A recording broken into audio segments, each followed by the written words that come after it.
salve meus queridos alunos do Decálculo, muito bem-vindos a mais uma videoaula, professor Daniel na área, e hoje nós vamos fazer um resumo sobre tudo que nós aprendemos sobre a parte de limites. Então essa aqui é a hora que você, após assistir todos os vídeos, você senta e vai só organizando as suas ideias para depois fazer os exercícios. Lembrando que até o momento nós fizemos apenas alguns exemplos, ainda não fizemos exercícios.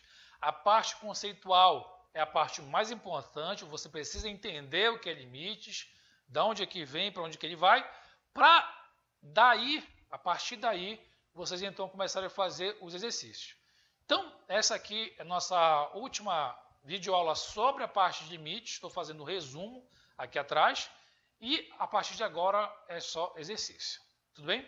Vem comigo fazer esse resumão aqui que eu fiz para ti. Resumo, pessoal. Então vamos lá. O que eu trouxe aqui para ti? Presta atenção. O estudo de cálculo, ele é o estudo de funções. Quando nós estamos tratando de limites, derivadas e integral, isso tudo é estudo de função. Tá? Então, a partir do momento que vocês entrarem na universidade, vocês vão começar a estudar a parte de cálculo 1, e essa parte de cálculo 1 se destina exclusivamente ao estudo de funções. Então, tudo que nós vamos fazer aqui a partir de agora é o estudo, olhar para a função, ver o comportamento, fazer todo e qualquer tipo de estudo em relação às funções, qualquer que ela seja. Tudo bem? E aí, dentro desse qualquer que ela seja, entra a seguinte questão. Essa função, ela pode ter dois tipos. Ou ela é contínua, ou ela é descontínua. Confere? Você já viu esses dois conceitos comigo. Se ela for contínua, tá? É o caso em que o limite existe, o limite da função, quando eu estou tendendo a um ponto, e esse limite tem lá um determinado valor L. Tudo bem? Além disso, essa função, ela admite, no ponto que você está atendendo, que você quer se aproximar, ela admite a aplicação nesse ponto. Então você consegue fazer a substituição da função naquele ponto, porque existe a função no ponto propriamente dito. Bom? E por ela ser contínua, há a coincidência entre essas duas coisas diferentes. Uma coisa é limite e outra coisa é a função aplicada no ponto.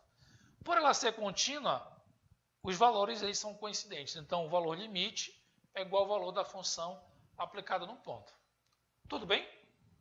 Então, para o caso da função contínua, isso aqui se fecha desse jeito. Tá? O limite existe, a função aplicada no ponto também existe e há coincidência entre esses dois conceitos, função aplicada e limite. O limite é igual à função aplicada no ponto. Ok? Então, se for contínua, beleza, está tudo tranquilo aqui. Inclusive, o cálculo do limite é bem facilitado. Basicamente, uma substituição resolve. Ok? Agora, eu posso trabalhar com funções que sejam descontínuas. Aí, nesse caso, o limite ele pode existir ou não. No primeiro caso, o limite sempre vai existir. Ok? Nesse segundo caso, quando a função ela é descontínua, o limite da função pode existir ou não. Tá ok? Então, se ela for descontínua, vamos considerar, por exemplo, a priori que não existe o limite. E aí, para a gente garantir que o limite de uma função não existe, a gente tem que lançar mão do conceito, que nós já vimos, que é a questão dos limites laterais. A lateralidade vai te dizer se o limite existe ou não. Lembra lá, eu vou tender pela minha direita, depois vou tender pela minha esquerda, e aí se o limite convergir para o mesmo valor é porque o limite existe. Se divergir, é porque o limite não existe. Então é assim, olha aqui. A função sendo descontínua e o limite não existindo, o que eu posso afirmar? Que o limite da função que eu estou trabalhando, quando x tende ao ponto de interesse pela direita, vai ser diferente do limite da função f de x quando o x tende ao ponto de interesse pela esquerda. Percebam, existe esse limite lateral e existe esse outro limite lateral. Só que qual é o problema? Eles não coincidem. Eles são diferentes. E por serem diferentes, é que nós dizemos que o limite não existe. Tá? ela sendo descontínua, o limite não existe nesse caso aqui. Tudo bem? Agora, o limite existindo, o que isso implica dizer? Implica dizer o contrário daqui, logicamente, né?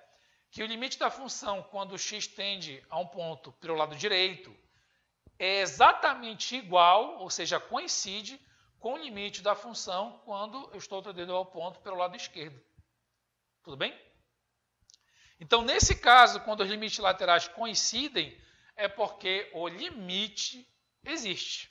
Tá? Então, vou até colocar aqui, em preto mesmo, aqui o limite existe e aqui o nosso limite não existe.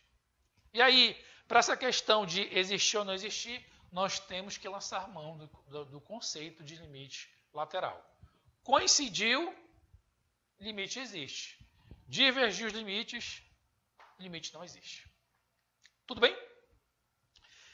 Queria chamar a atenção mais uma coisa, que neste caso, onde o limite existe, mas a função é descontínua, o valor L do limite que você encontrar sempre vai ser diferente da função aplicada no ponto, se ela existir. Né? Porque pode existir uma função que seja descontínua, que ela nem admita a função aplicada no ponto. Mas se ela admitir, esse valor certamente será diferente do valor L. Por quê? Porque ela é uma função descontínua. Tudo bem? Então, nesse caso, o valor do limite encontrado vai ser diferente do valor da função aplicada no ponto, ou seja, f de p. Mais outro detalhe. Nesse caso aqui em cima, quando você for calcular o limite total, você vai ter que utilizar pré-cálculo. É inevitável. É aqui que o pré-cálculo é importante. Quando você está com uma função que é descontínua, mas que o limite existe. Você precisa, nós já fizemos alguns exemplos, você precisa fazer alguns artifícios para poder tirar a indeterminação daquela função, para você poder calcular, então, o limite.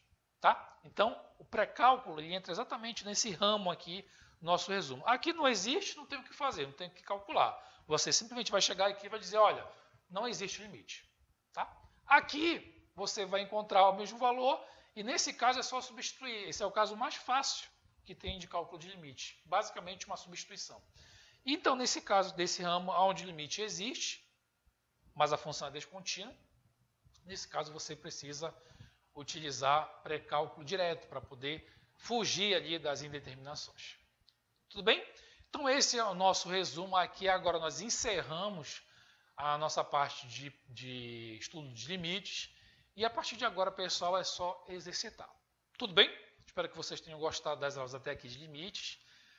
Ainda tem outros detalhes a serem estudados, mas vocês podem, de acordo aí com a especificidade da universidade de vocês, dependendo do curso, aí vocês podem entender mais para um lado ou outro, mas no final das contas, esse é, digamos, o grande overview, é o miolo ali de tudo que está acerca de limites. Tudo bem? Obrigado pela atenção de vocês, obrigado pela audiência. Nosso canal está crescendo bastante e isso é graças a vocês. Espero que vocês nos ajudem a divulgar esse nosso trabalho e até a próxima e obrigado pela audiência, pessoal. Até mais.